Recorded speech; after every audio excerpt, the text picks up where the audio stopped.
Ngayon, pag-usapan din natin yung other side of the story, no?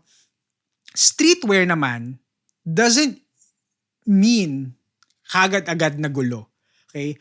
Maraming mga nakasuot ng mga oversized shirts, mga hoodie, mga bandana-bandana na yan, na nagpupunta ng BGC na tahimik lang, nagkakape, naglalakad, walang drama, walang riot. So, ano ang nagpapatrigger dito sa mga isyong to?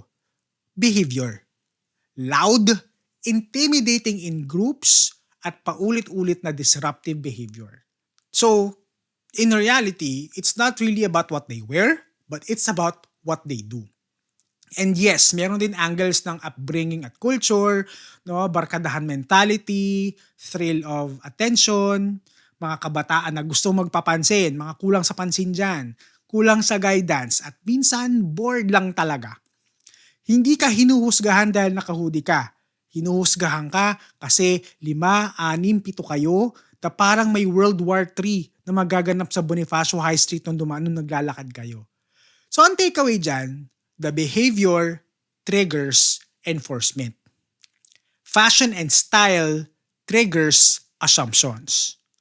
Culture, dagdagan mo ng upbringing, dagdagan mo ng social media will amplify the perception.